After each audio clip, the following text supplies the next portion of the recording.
had no choice. I mean, he had to go through with the procedure because his number one priority is to be back for fall camp and be full go. I mean, that's what it's all about. So, you know, he's doing good, and he's raring to go. How is he doing overall and just going through this process? I mean, it's been a challenging process for him, but like anything else he does in his life, he attacks it, and he's going to hit it head on, and so he's in good spirits, and, you know, everybody said he goes through what he's doing, he'll be fine. Coach, he often says, I don't have bad days. I might have a bad moment, I don't have bad days. Have you seen that? Absolutely.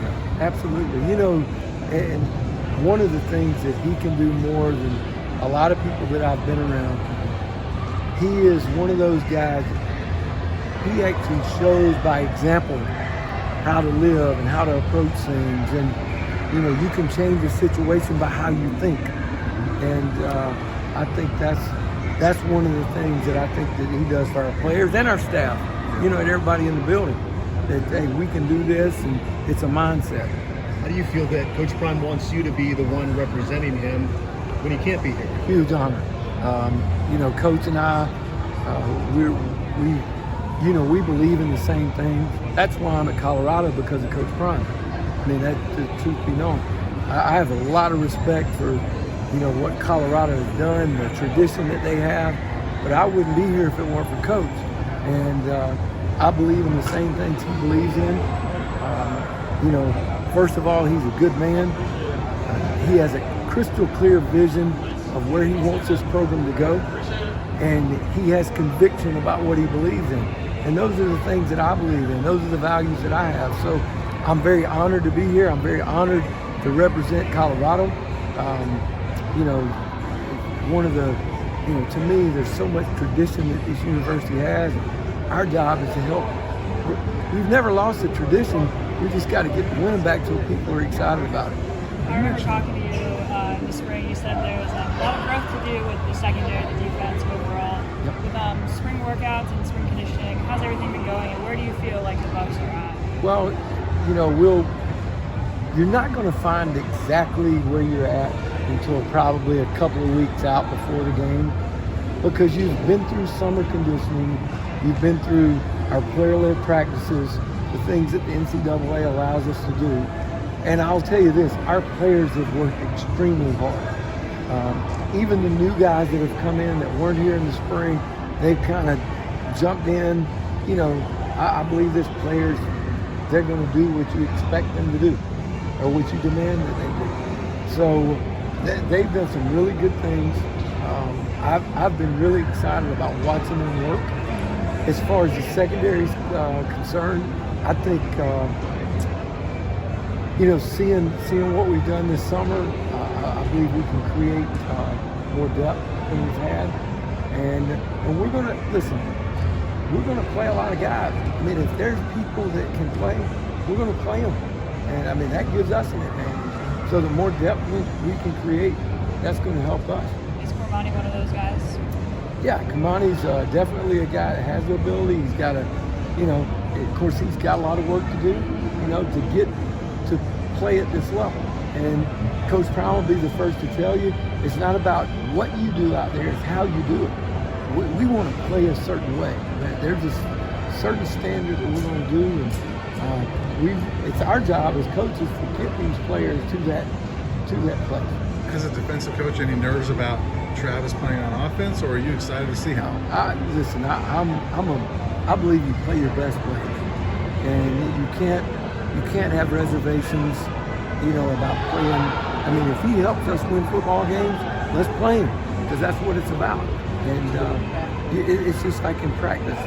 You have to practice a certain way.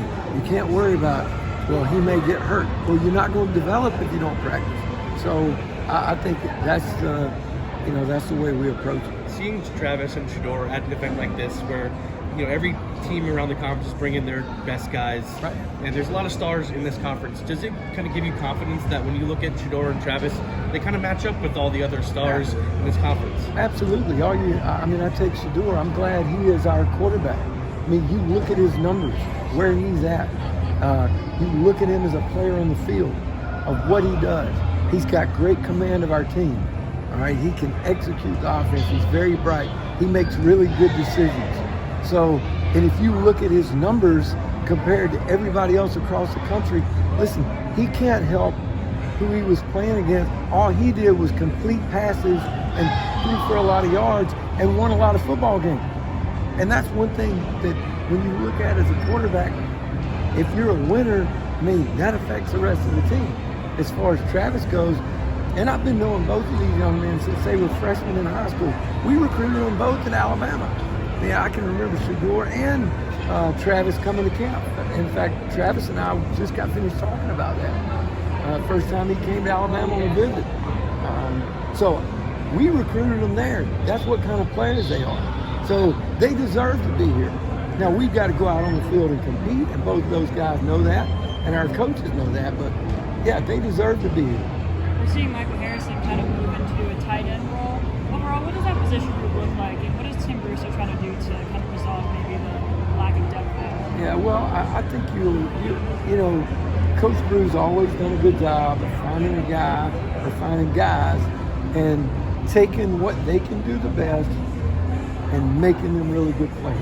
He did it when we were together at Florida State. He did it when I coached against him at Florida.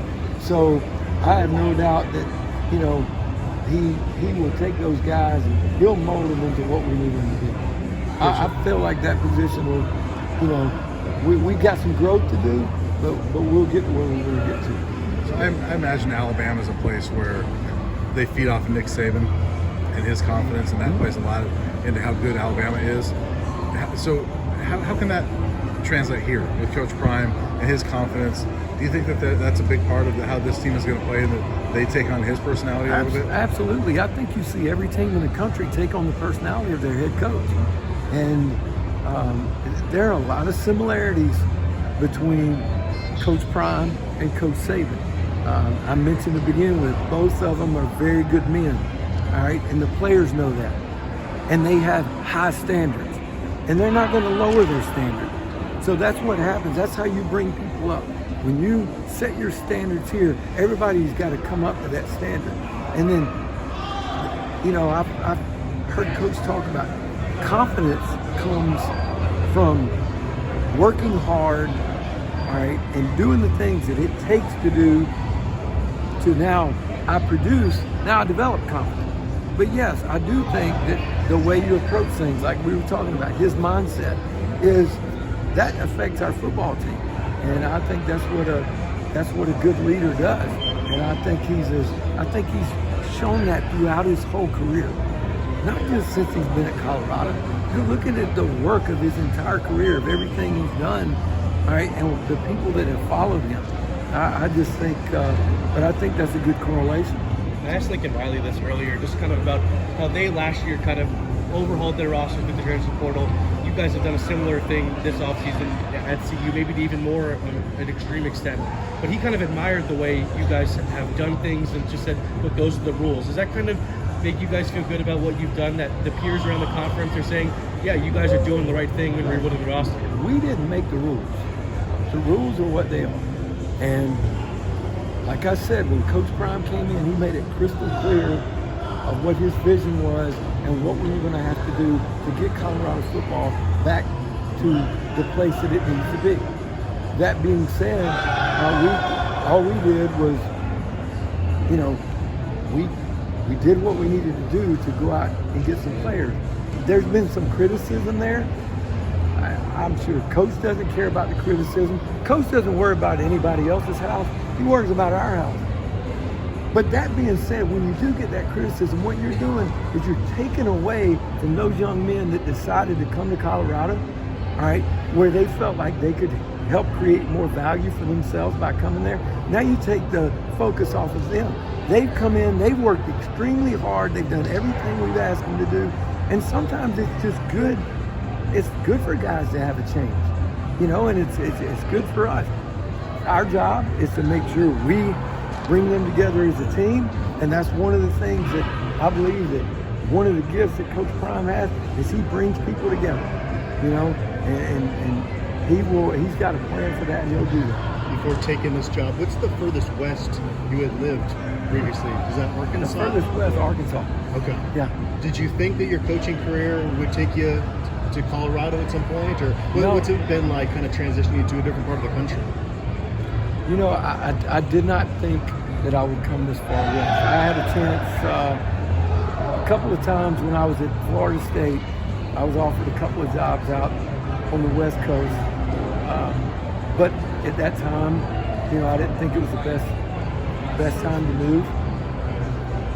I didn't know it was going to be Colorado. I always had a ton of respect for this place, but the one thing that I found out is when you move to different parts of the country, and even for your kids and your family, they see a different culture. They see people that are different than them, or grew up different than them. So they learn to appreciate that. I learned that when I was coaching in Louisiana. We lived in South Louisiana. So my kids, my oldest two daughters, they learned a lot about the Cajun culture and all the different things that went, not just football, just living. And that's what I'm excited about. It's been neat. I mean, I get to drive to work every day into Boulder and see that. Are you kidding me? So a lot of people ask me, they said, you know, at your age, why would you want to move? I mean, it's a great opportunity, and it's a great part of the country. We've loved it since we've been here, and you know, now the biggest thing we got to do is win. How excited are you to keep working with Chiquez and Demoy, guys you've developed, and how ready are they to just really step up and start playing? You know, I think both those young men are really good football players. You know, Demoy had last year it was tough on him because he had that knee injury in the Arkansas game. He was really coming along. He's very athletic.